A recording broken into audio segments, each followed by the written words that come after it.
One issue in the governor's race from the beginning has been the state's financial condition. The state's annual fiscal report released today does show a surplus of more than $500 million, but that's still smaller than some had expected. Fox 11's Ben Krumholtz brings us tonight's balanced news coverage. Republican State Senator Rob Cole says his colleagues were a little too aggressive when they made budget projections last year. That contributes to the deficit going into the next budget. Now, can that deficit be closed based on better revenue growth?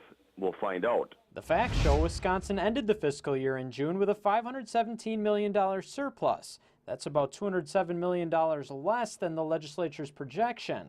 Last month, the Legislative Fiscal Bureau projected the two-year budget will end with a $396 million shortfall. It just reinforces what we already knew, that the governor made some really fiscally irresponsible choices. Our fund balances are down, and we have a projected $1.8 billion deficit on the horizon. Well, that's based on no changes to the budget, which has never happened in our state's history. Walker points to tax collection figures his administration released on Tuesday. They show the state collected about $55 million more than it expected so far this fiscal year. We believe with those same sorts of trends, the next budget will start with about a $500 million surplus. If the budget is not balanced, state law requires the legislature to take emergency action. You know, because what we've seen when they have said that there was an emergency in the past is that they've balanced the budget on the backs of working families.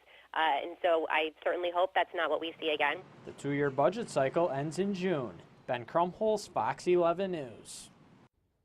Overall, at roughly $14 billion a year each, both tax collections, thanks to lower withholding rates, and spending were down about 1% from the 2012-2013 year.